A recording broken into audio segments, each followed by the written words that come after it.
customers say literally like, I would rather have started much smaller rather than go really, really big. We've even had customers to do it manually versus with AI and compared them with each other.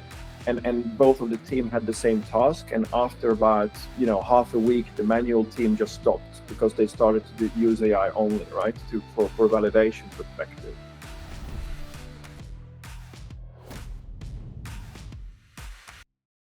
Every time you interact with a company, whether it's buying a product, getting support, or just browsing a website, you're on a journey.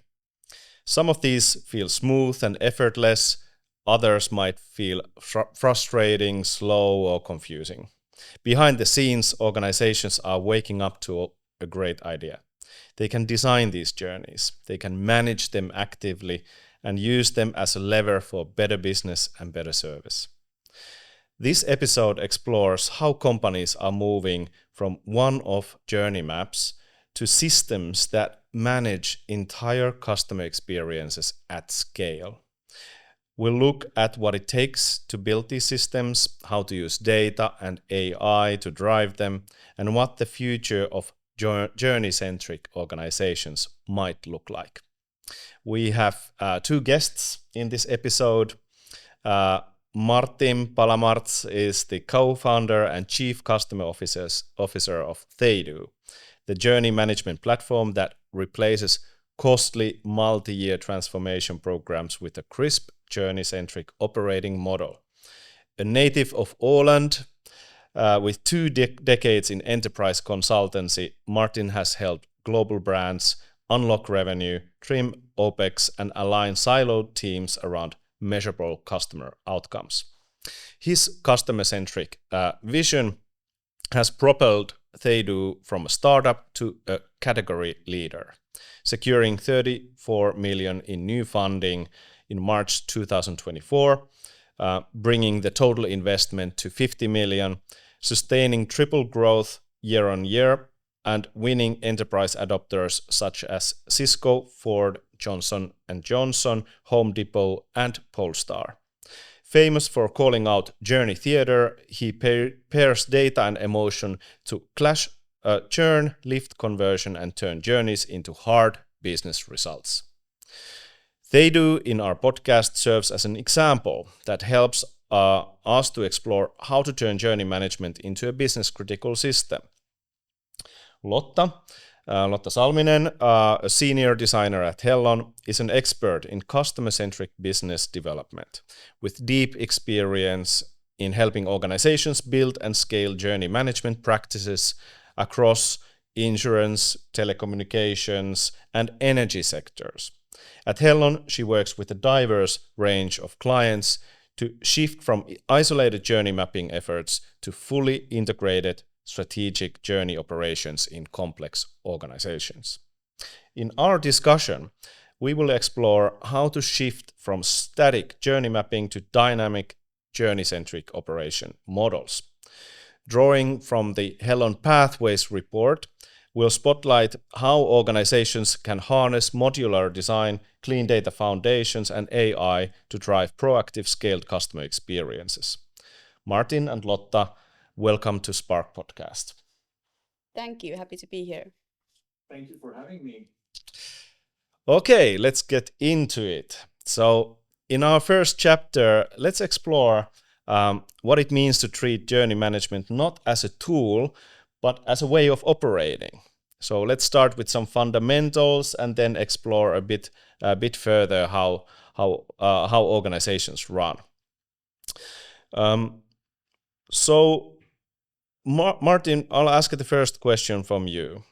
So, for our readers who might not be familiar with the terms we are introducing here, how would you describe customer journeys in your own word to somebody who might work in the CX or come from outside the field? Yeah, it's actually a good question because, everyone has an opinion about what a journey is and refer to it. But we see so many different versions of what actually journeys look like, right? What we believe a good journey is today is literally, having a very good idea about what is happening from a customer's perspective of a specific process event can be very, very detailed, big picture scope, right? What is key is that it's not sort of an touch point inventory or something, but rather more about really bringing both, the numbers and emotions into context that truly paints a good picture of what the experience is, what actually is happening, what are the friction points, pain points, frustrations, but also gains and successes, right? Both from the experience perspective, but also from a business performance perspective. And one thing that I want to really highlight is that when we talk about customers, it can be anyone, right? So it's not only the usual person going and purchasing a product. It can be literally partners, internal stakeholders, engineers, third parties, etc.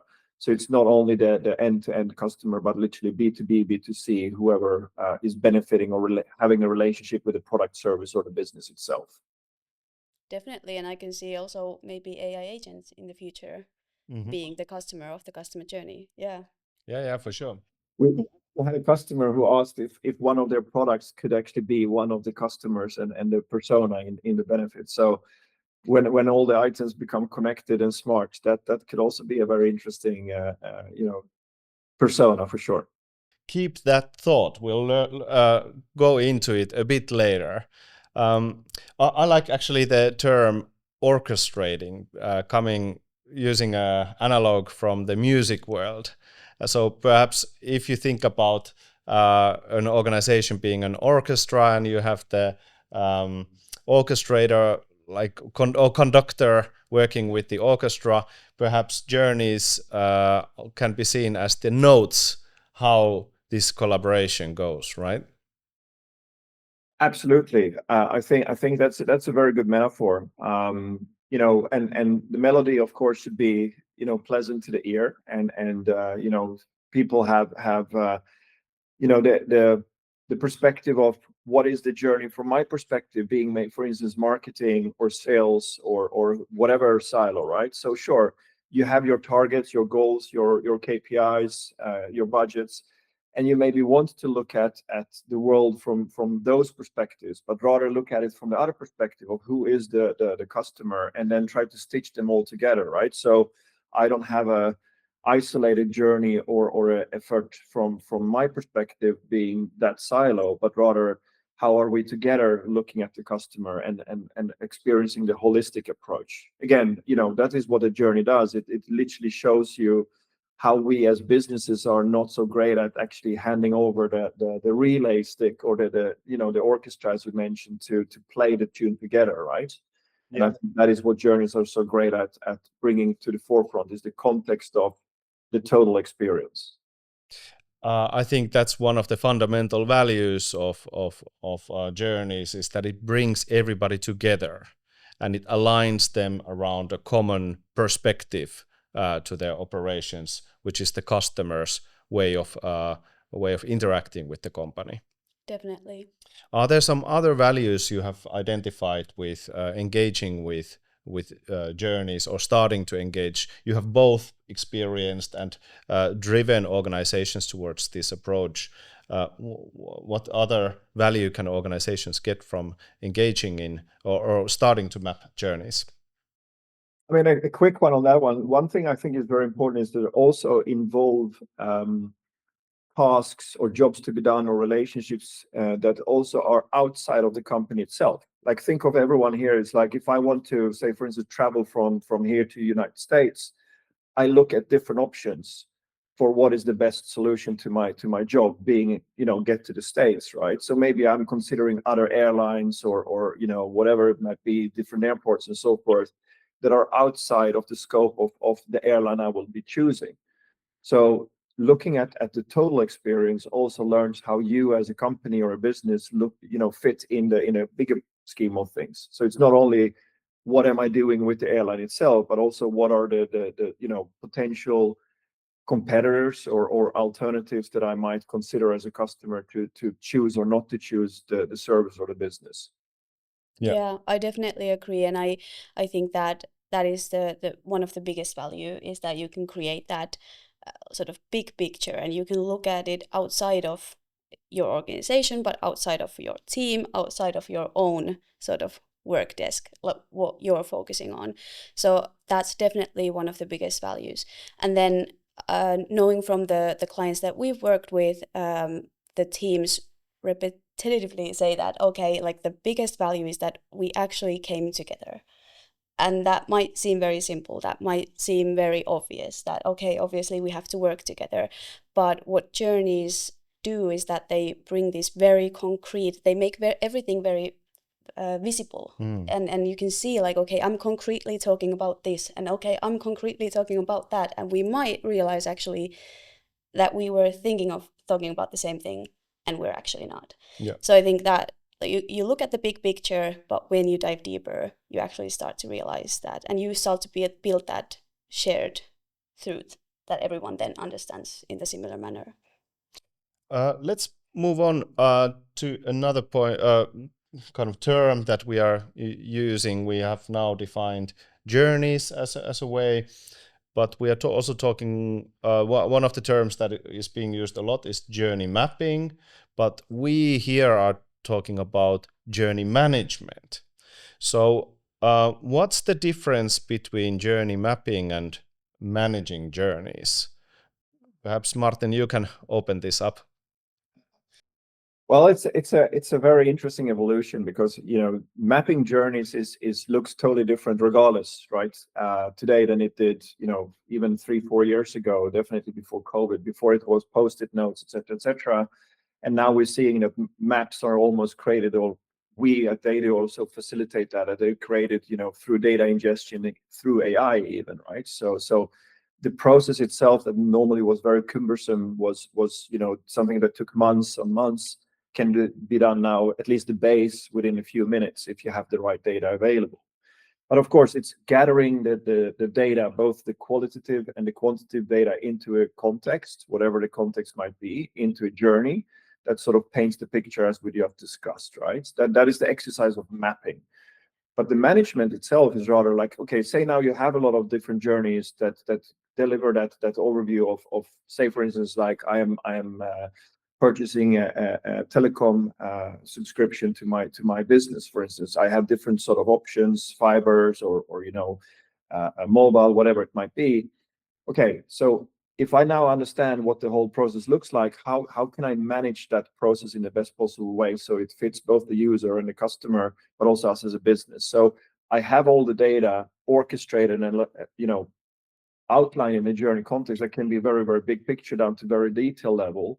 And those different journeys tell me how the business is performing, how the experience is, and how I should manage my processes, my services, my innovation, and so forth, to service the best way, but also to deliver the best KPIs and business targets. And the journey becomes the foundation for my decisions. So that is what I manage. So some people think that journey management is managing journeys. No, it's actually managing the business through the lens of journeys that we define as journey management. That's a really nice way to define it. So it's like a tool for actually business management, or running your organization, rather than just focusing on the journeys itself, but connecting it with everything else. Lotta, you work with a lot of clients, helping them move towards journey management. What would you say, what typically triggers, what kind of insight trigger this kind of transition from just kind of looking at the journeys into moving and learning how to actively manage them? Yeah, that's a very interesting point. I think what we can see is that, as everyone knows, customer experience has been at the heart of every strategy and every sort of, and we always communicate that we want to work in a very customer-centric way.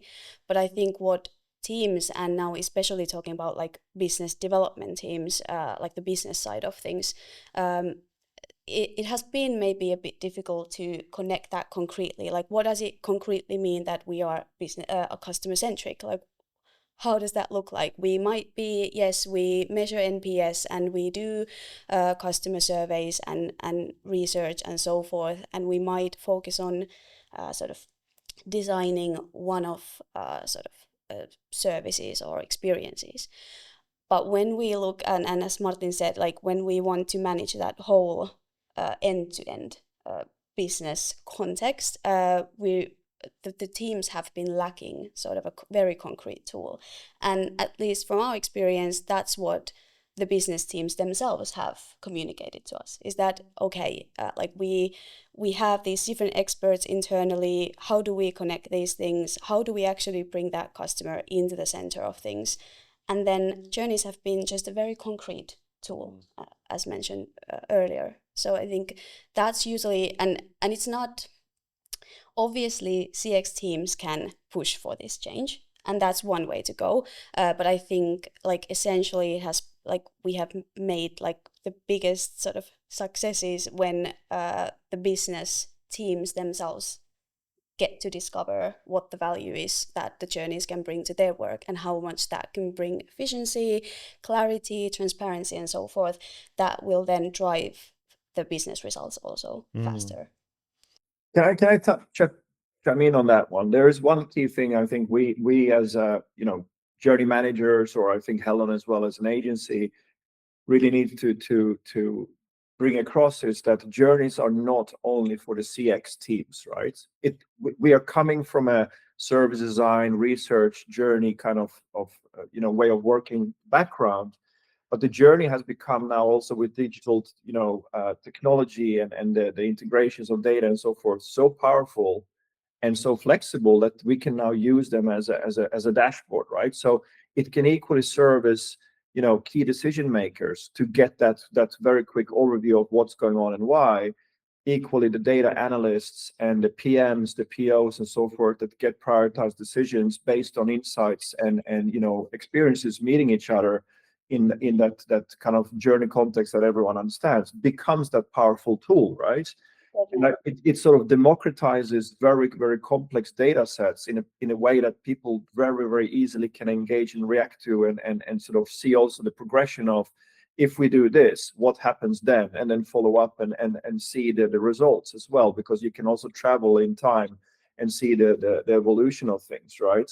And I think the biggest struggle is not to convince the people who are working with journeys, but rather more about make the journey much more understood and respected as a very powerful tool across the whole sort of large enterprise business. Yeah, I completely agree. Yeah, that's a very, very good point.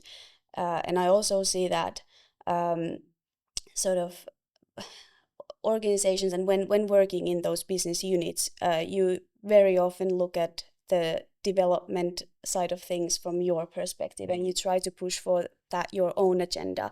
And especially when we are talking about very complex organizations, so we are not only talking about one line of management, but we might actually have groups of organizations. Then we have to, and we might have even business objectives that are somewhat sort of mismatched or against each other even. And then what we have learned is that when we bring that customer journey actually as a starting point to those discussions, we take it, it's not anymore like your objectives, my objectives, who is right, who should have this last say, but it's rather like, okay, this is how it should look like for the customer, because oftentimes the brands, even like we might have one brand, but it actually consists of multiple organizations. The customer still sees only the one brand, and we have to just make sure that the whole experience is aligned and sort of talks the same story.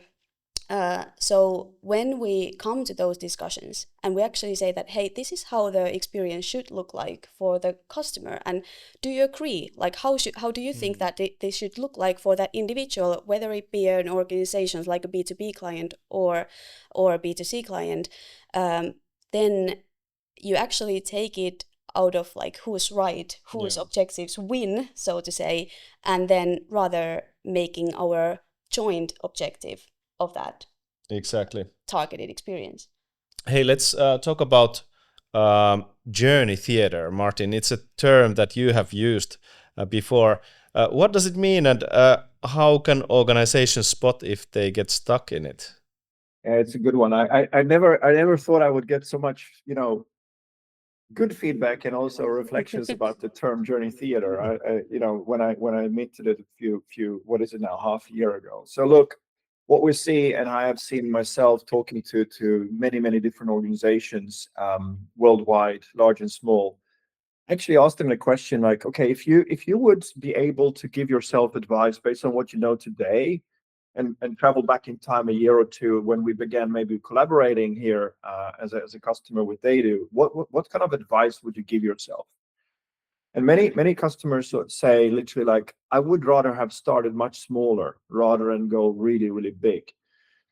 There was an era where it was very common to sort of map something that was called the journey atlas, or the whole sort of ecosystem of journeys, right? So literally like get as much data into a journey context, meaning that you would map your end-to-end experience and pull in all type of nuances, personas, whatever it might be, and really go and see how much do we know and how much don't we know, and that was the task itself.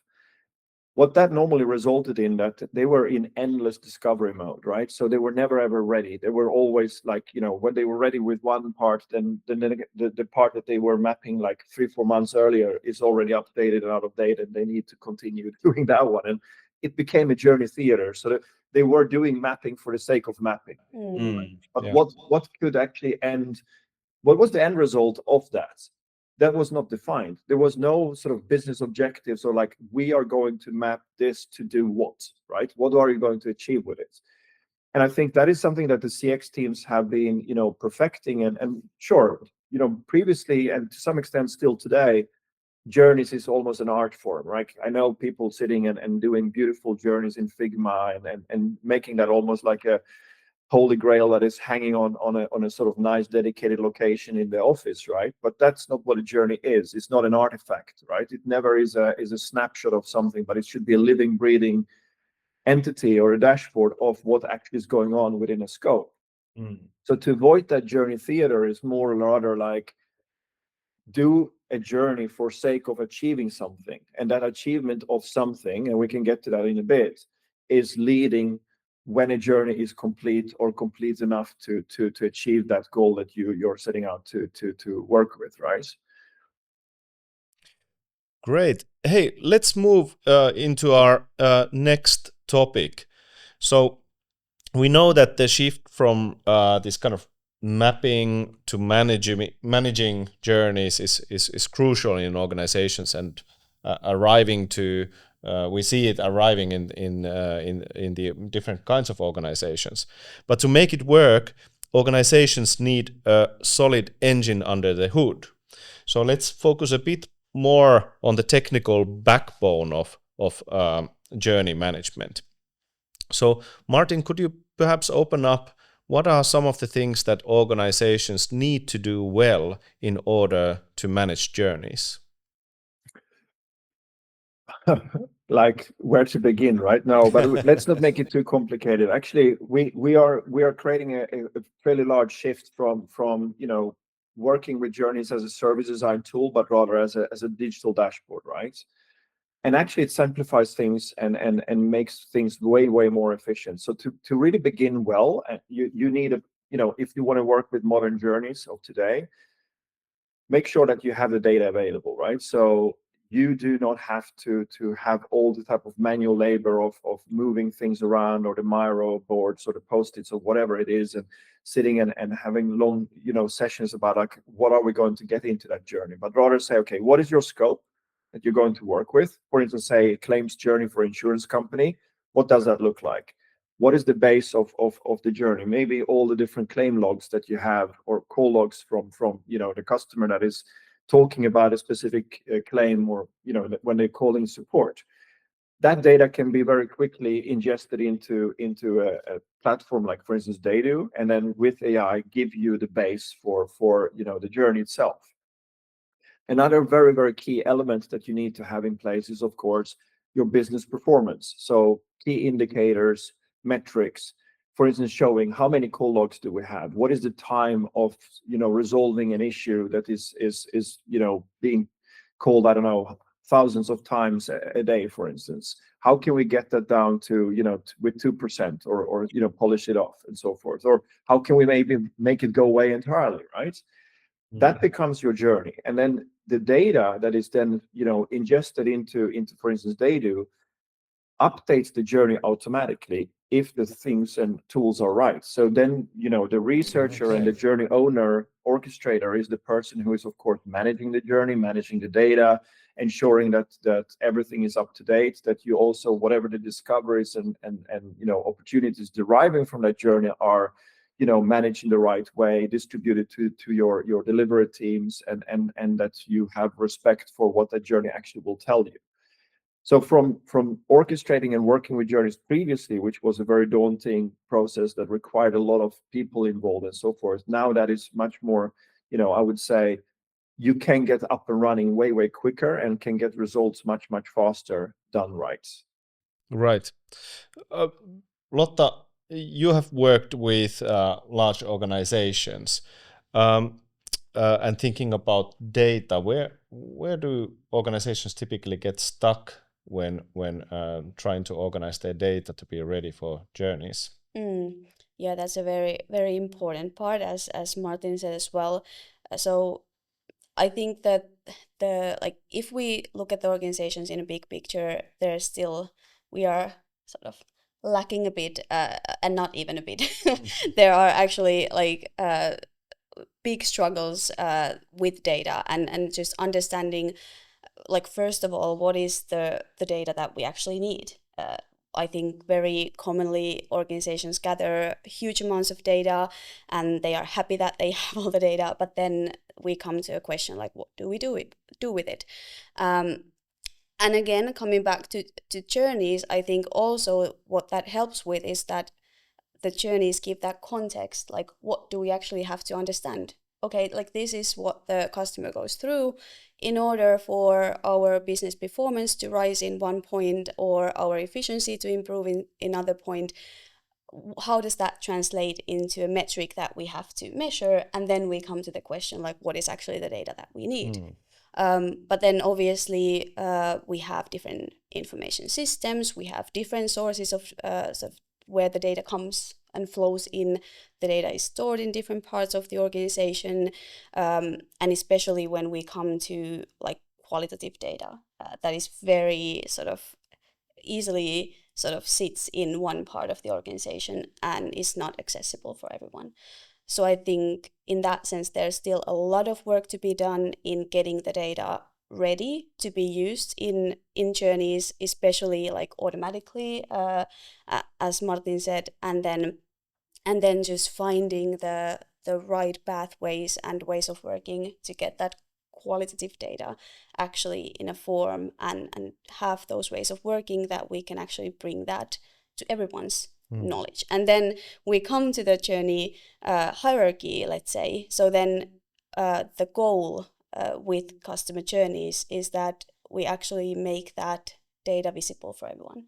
So it's not that we protect this one journey in our team and another team has another journey and they just work around those journeys, but the goal is to make the whole journey hierarchy visible for the whole organization and make sure that different teams, different departments have the shared knowledge and shared understanding where we are and what the data actually tells us.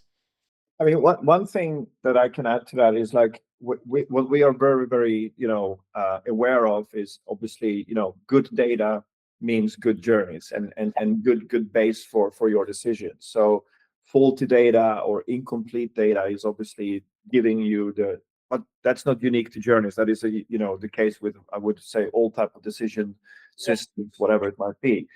But what we're doing now is really working very actively of empowering our clients to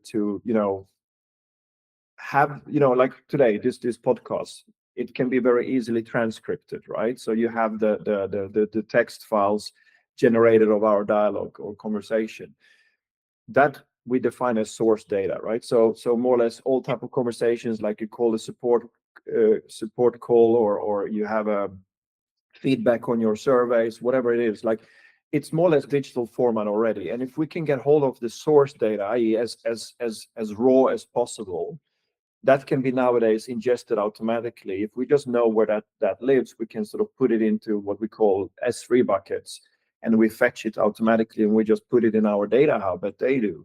And that instantly becomes sort of indexed. We extract different quotes and so forth, and then you can sort of very easily mine that data depending on what scope you or query you need to get answers to. And as soon as that data is updated, we then fetch it automatically. And therefore, if you have access to such source data, which is fairly easy to gather, right?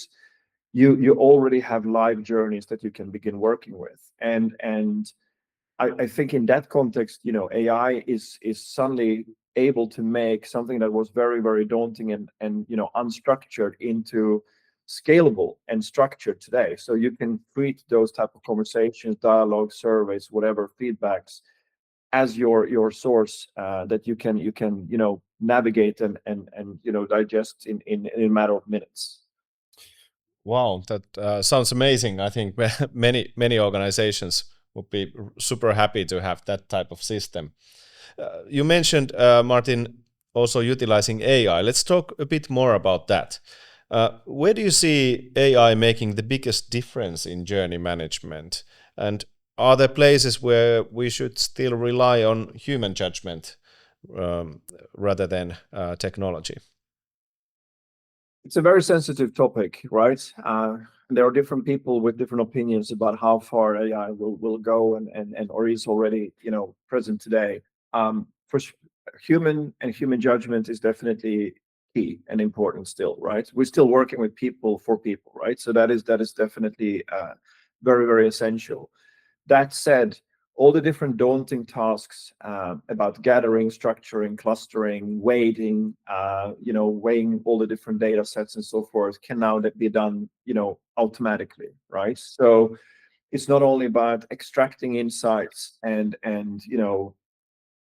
merging them together from what actually has been said, but you can of course always go back in data, for instance, to the quote itself, so you can actually verify like what is this insight actually based on, or how many different times have this been mentioned by how many different people in whatever type of way. But I'll give you an example. I mean, we can literally today ingest like thousands of say, for instance, customer support calls. It doesn't matter what language. It can be in Finnish, in Swedish, in English, even German or whatever it might be, and you bring that together and you sort of then go and say, okay, for instance, a claims journey again, right? So if the support calls have been handling different type of issues, claims is just one of them. You can still go to your data hub and say, I really want to make sure of that we are extracting claims related information that has been mentioned, say, in the last, say, 7 days across these different markets. And then literally, AI can create, because we have trained our AI, Journey AI, for almost 2 years now, based on really practices of how journeys are made by true researchers. We have validated with our customers. We've even had customers to do it manually versus with AI and compared them with each other. And both of the team had the same task. And after about half a week, the manual team just stopped because they started to use AI only, right, for a validation perspective. And then what you can do is to literally have AI from the ground up, define the journey, define the phases, define the steps, and populate the whole sort of insights around these different phases and steps of the context you try to map. That's the one way. Another way is that you can actually use a manual way of saying, I know how our process looks like. So I create all the different phases and steps, and even maybe create empty insights with statements that then AI respects as a prompt and then fills in with the data that it discovers, right? And it actually shows this is what has been mentioned 100 times, this has been mentioned 2 times.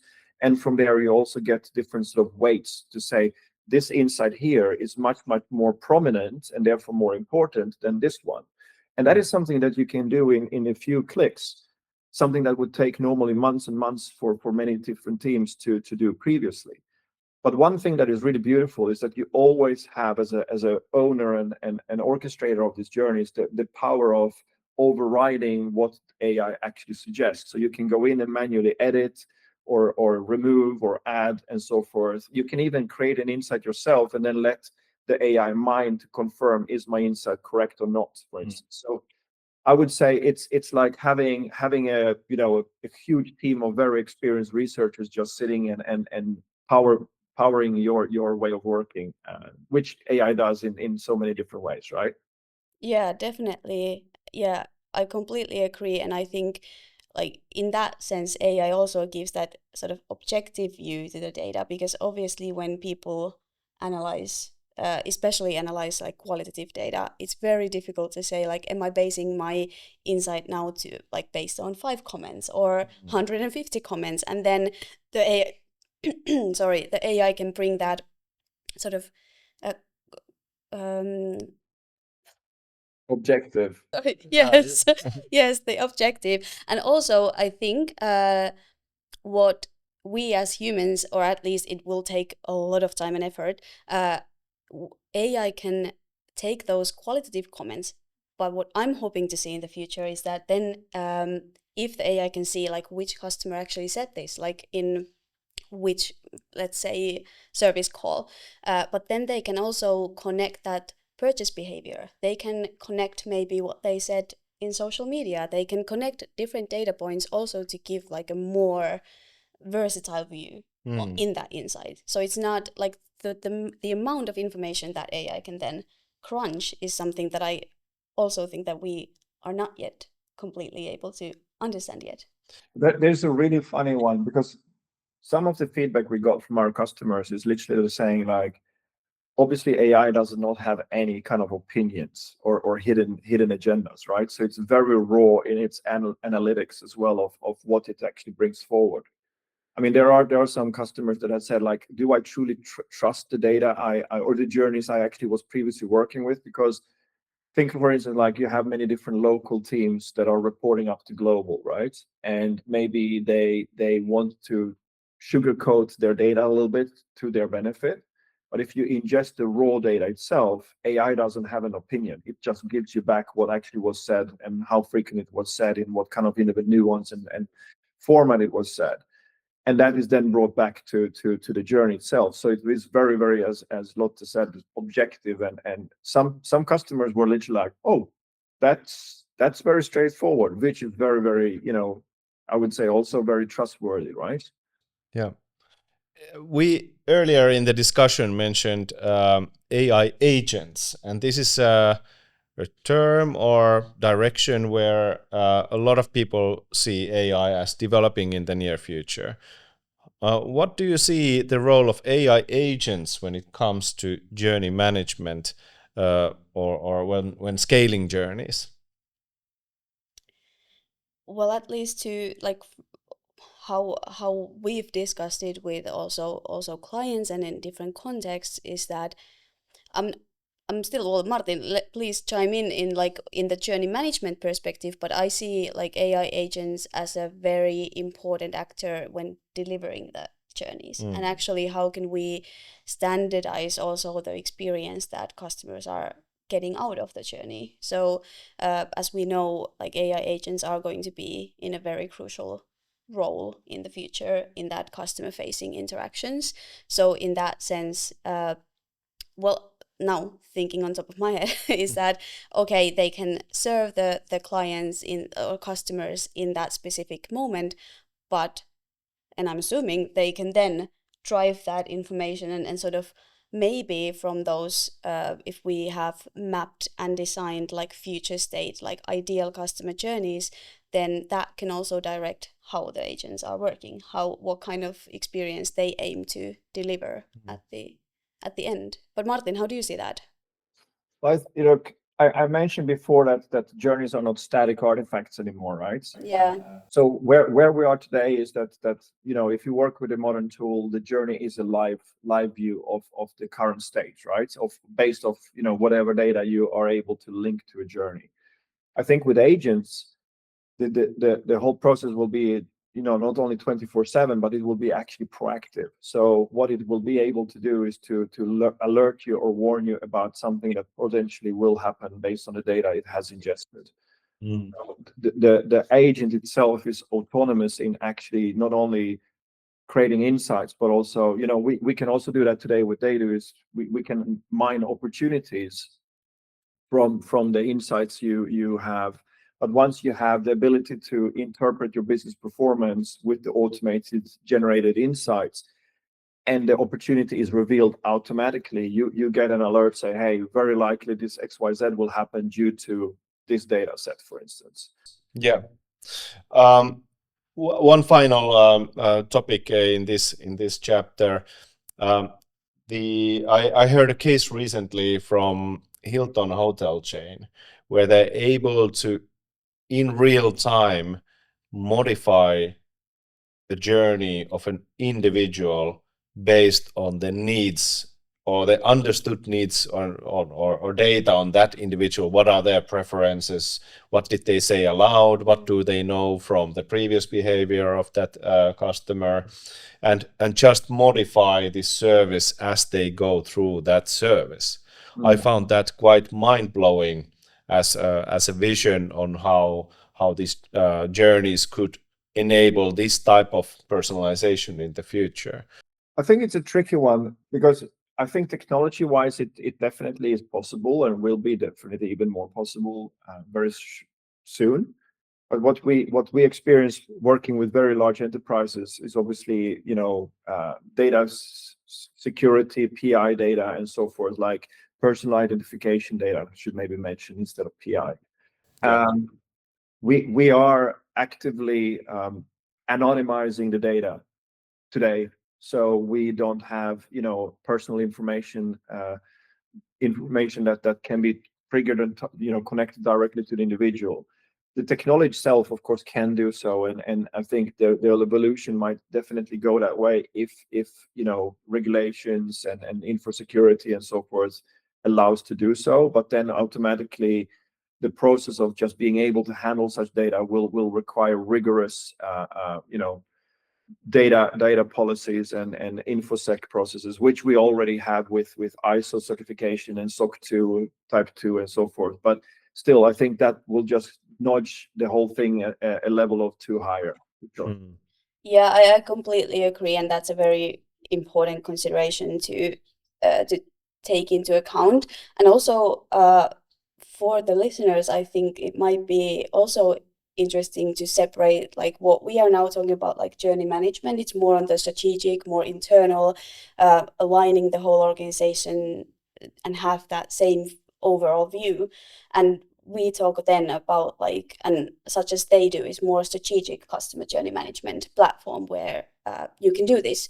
But then you also have these very operational journey tools that tap into like, okay, this customer now has checked our website, and then okay, they clicked there, and should we prompt like this message, and then they might get stuck in an onboarding journey, and we see that from the data, and then we can actually prompt them. So it's very hands-on, personalized, like in that moment, whereas what we are talking about today is more on the like strategic planning and giving that support for the business development. But yeah, yes and no. I mean, look, don't want to contradict with you, Lotta, but we can definitely handle very tactical items. Again, the scope is, you define the scope. The process is obviously, bringing quant qual data into whatever, level of granularity you want to sure, yes. So what obviously our journeys are interconnected. So you can go from a level 0, which is the highest perspective of context. Say, for instance, again, I talked about, journey theater to avoid that, but say, would that fictively be your life cycle then? You can go layer by layer down into very, very detailed, information about, as you've just mentioned, maybe the checkout process, right? And the experience around that, and the UI, and the, bounce rates from a metric perspective, and everything is interconnected. So of course you can go as narrow as you like, but what we also can do is to bring the picture of like, why is your click-through rate impacting maybe EBITDA in your whole sort of process of running your business. that contextual information, not only about what data exists, but also its position across those different journeys, the frequency it occurs, and so forth, is also very, very information that is very important to take into consideration. Let's move next to looking what's next in journey-centric organizations. So how customer expectations are changing, how journey management is evolving as a discipline, and what future-ready organizations might need to start thinking already about today. So what do you see? This might be either one of you. What changes do you see in how customers are expecting to be served? How fast are those expectations evolving? Do you want to kick that off, Lotte? Sure. Well, I think I don't want to repeat what I believe is said a lot these days, but and has been said for quite a while now. But I still do believe that customers are anticipating, as we get used to using, for example, Gen AI in our everyday lives. Like everyone, like more and more people start using it for everyday tasks. So that sort of, again, sets a new standard of what customers are expecting, whether it be then any service provider. So, and that also applies to B2B. So if you're very used to using Gen AI and so forth in your everyday life, that's what you then expect your partners and service providers to provide as well. Yep. I mean, look, I think, there is no excuse anymore to say like that we don't understand the customer or who am I dealing with you, that you understand that picture. And I think the piece of understanding is we can solve that very quickly. The question is rather, how do you act on what you have learned? And again, I think we talk a lot about at TheyDo about siloism, right? And we know, and we actually, I don't know if we've made a mistake, but we are always talking about breaking down the silos, and we have removed that. We don't talk about that anymore. We say connecting the silos.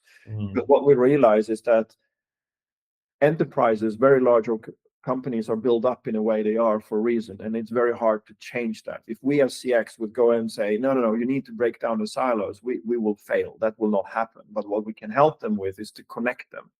And I think that what we see from a customer perspective is that they can expect that a large enterprise is able to connect their processes to such an extent that they can be serviced in a seamless and personal type of way, right? Because the business understands who I am and what my needs are and preferences are, right?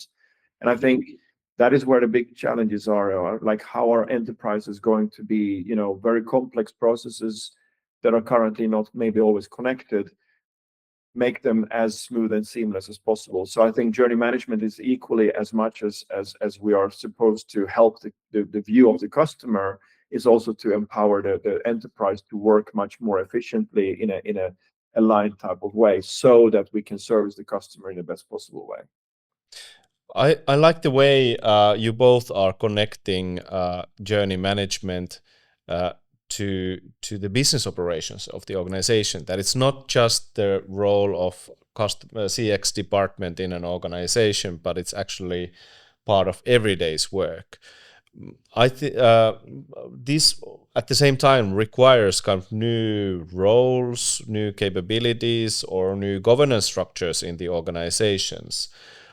How are you seeing those developing? Are there new ones emerging? Are there some interesting examples you could share? Yeah, I can kick that off, and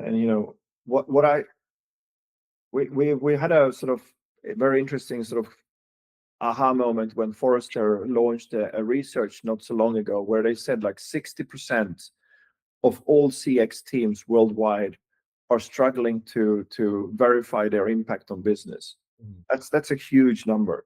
Yeah. So literally, there's so much effort, so much research, so much data going into the process of discovery of like experience, etc. But what does NPS truly mean? Like, how much does that impact on, say, growth or churn or whatever it is? And CX is struggling with that.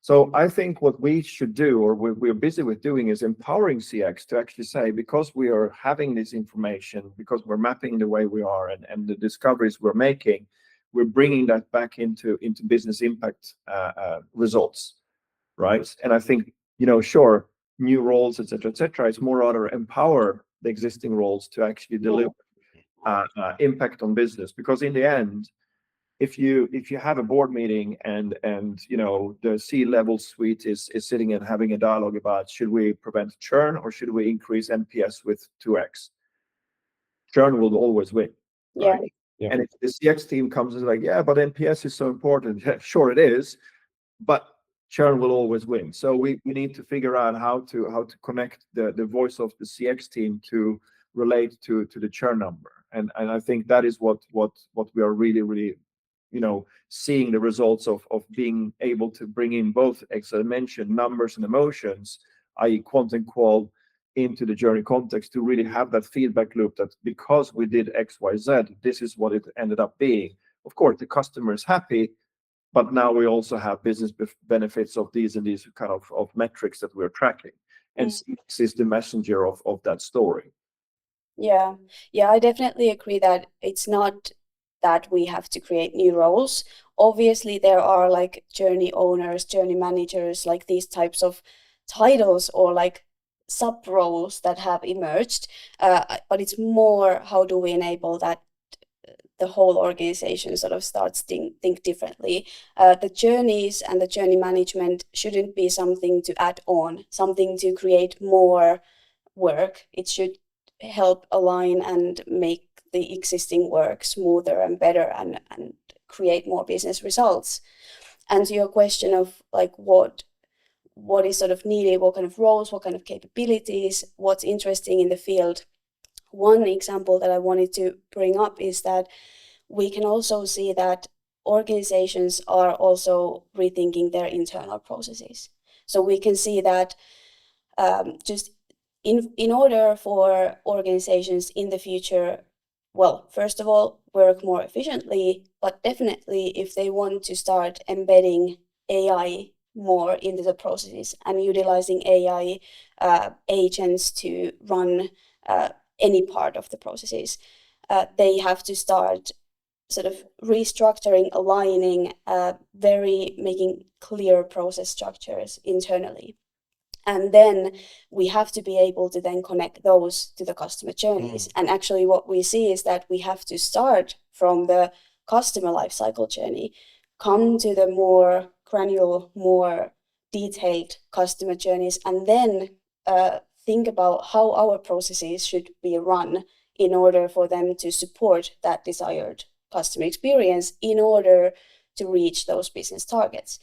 And this is a very sort of big work. It doesn't like it obviously takes time, but it's very important that the work is not it's not left in the business development tables. It's not left with only CX teams. It has to sort of run down to the very end of operations, like how our business then orchestrates as a whole.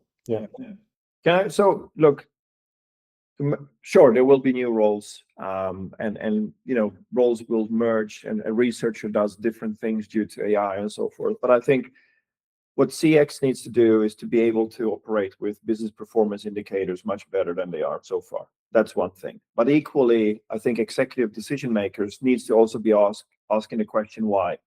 If they get a Power BI chart that says 25% of whatever, they need to demand the answer to the question is like, why is it 25%? And we as journey managers are equipped to answer that question. So you don't have isolated just sort of numbers and charts and what have you that sort of give you a fraction of the truth, but rather the really true root cause to your problem or challenge or whatever it might be, right?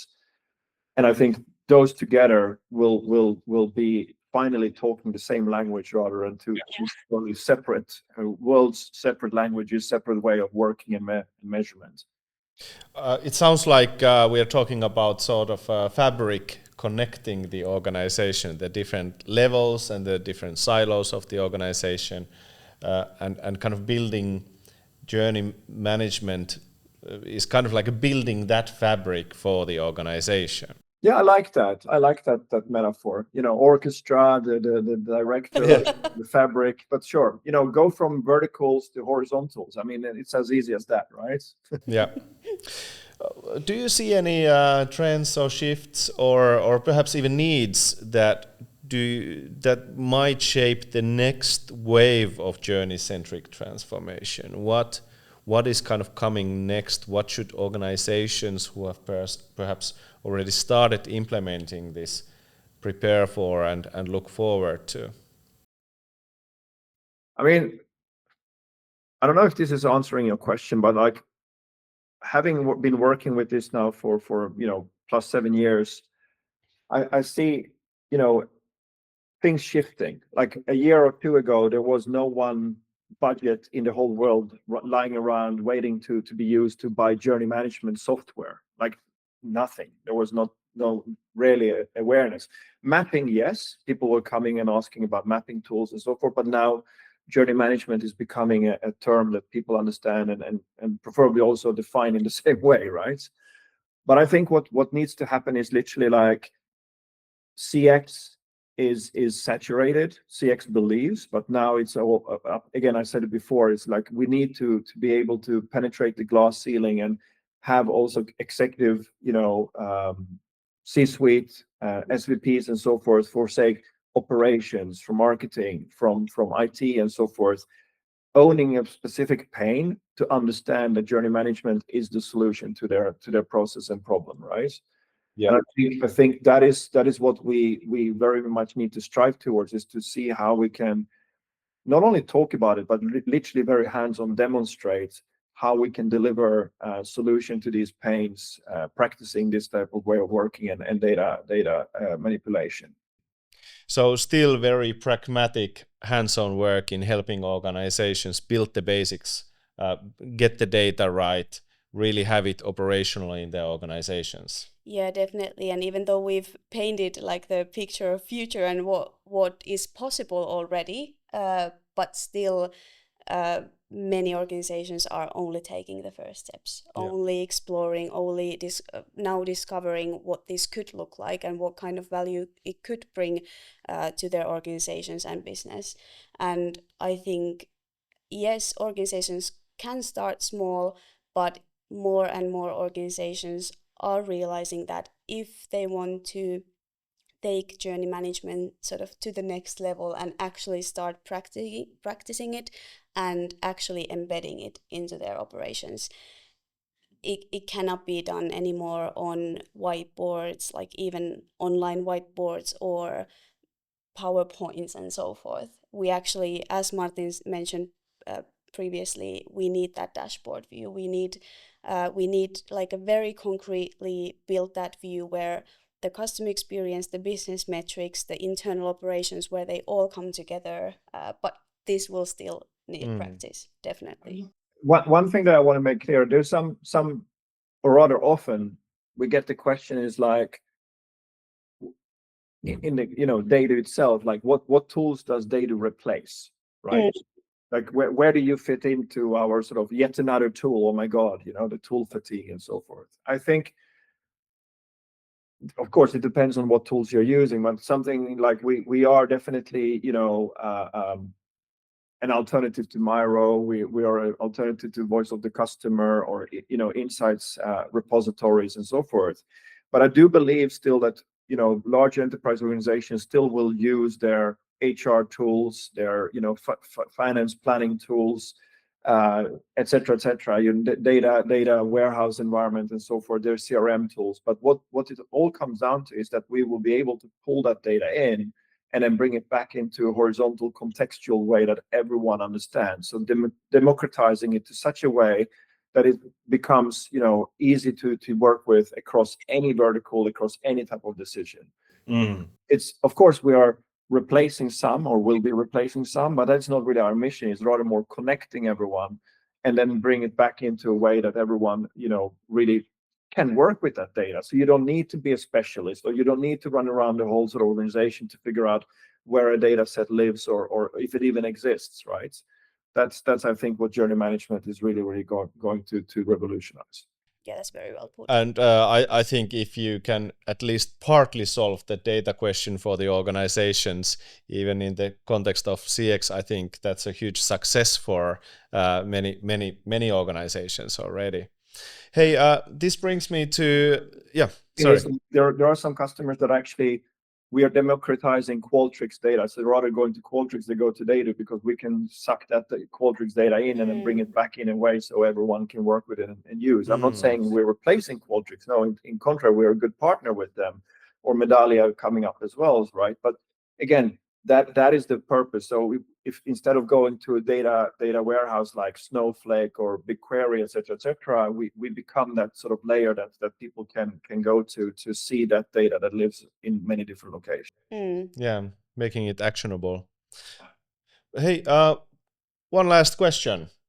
Let's assume we have a listener or a watcher who is working in CX or in business, but is familiar with journey mapping, but wants to take the first steps towards journey management. Where should they start? What would be the first things they should start doing in the organization to get ahead? Well, Martin, if you don't mind me jumping in, I think, well, and I believe, Martin, you might agree with this. So you have to start small. It doesn't mean that you have to think small. It rather you thinking strategically. So you have to find either, like in my experience, either a very business critical problem, or you have to find a very strategically important program that is running in the organization. That's at least where we have learned that you can make the biggest impact. So if you can solve a very business critical problem, or you can help the organization somehow within like a very strategically important program, it be transformation program or acquiring new software, whatever it may be, if you can bring efficiency or better business results and truly sort of showcase through that one journey, you are off to a very good start. Because when you get the business people excited and you can just showcase that, okay, I helped you solve this in a more efficient way that you could have otherwise, or you help anticipate any risks, whatever the benefit may be, you get them excited, and then they are asking for more. And then they are like, hey, okay, I have this another problem, can we use journeys to help with that as well? And you just organically start to build that excitement and case for the journey management. But what we have learned is that you have to start fairly quickly working on two levels. So you have to make those very concrete showcases where you can solve very concrete problems and get people actually excited. But from our experience, that takes off very quickly, and you start getting those questions from across the organization. So then at the same time, it's very important that you work also on the very sort of cross-organizational level, thinking about, okay, like if this kicks off, what would the journey hierarchy maybe look like? So whenever someone comes with an idea like, hey, I want to start mapping this journey, you already have an idea like, okay, well, it connects to the lifecycle journey actually here, and let's start. And or you start creating the shared ways of working. Like in an organization, you still have to think about like, what is our way of mapping journeys? Some sort of shared method, some shared ways of describing or naming different parts of the journey. So working on these two different levels, you at the same time sort of create the foundation for journey management to succeed, but then you create that very hands-on excitement with those concrete cases. So I think, well, and that is obviously not a short, like a small work to be done, but initially that's at least where we have started and succeeded. But Martin, how do you see? Do you agree? Oh, no, well said. I mean, maybe I'm just repeating what you just said, but I would like to say, give some advice saying like going on delivering business impact, right? And start small rather than having very large, comprehensive, structural, strategic challenges that maybe you do not have the authority to actually have an impact on, right? I think many times over, I think the teams are very passionate and want to do a lot, but sometimes they don't have the right to do it because they come with suggestions that require prioritization in delivery teams, and maybe that delivery team is already booked for a year ahead, and then everyone loses momentum and interest and even gets fed up and quit their job. I've seen that several times. So rather start on a level that you can truly have an impact on, right? And one other thing that maybe is a little bit controversial is literally like being a CX person, your customer is not your end customer. Your customer is the person who owns the budget within the business. And how will you satisfy their pains and needs to solve their pains better, quicker, faster, also with more informed decisions? So we normally go to a CX manager or CX director and say, hey, why are you in the position you're currently in? Who pushed you there? What budget are you actually paid from? What is the pain of that stakeholder that has hired you, and what do they try to achieve? Think of how you can actually unburden them and give them insights and clarity in a way, because you're using journey management, are way more rooted in reality than assumptions that they potentially use normally, right? Of course, the end benefit is the business and the customer, but your customer as the CX, if we now focus on the CX person itself, Yes. Yeah. be there, have impact on business, and treat your internal superior as your customer. That's very well said. Yeah. Thank you, Martin and Lotta, for guiding us through the evolution of journeys from mapping to management, for giving us a bit of look under the hood, and also exploring a bit on the future of journey-centric thinking. To our listeners, stay tuned for more insightful topics around our Pathways report towards the intelligent age. And you can connect with Martin at TheyDo, www.theydo.com, right? And also you can follow Lotta's work at Hellon. Thank you so much.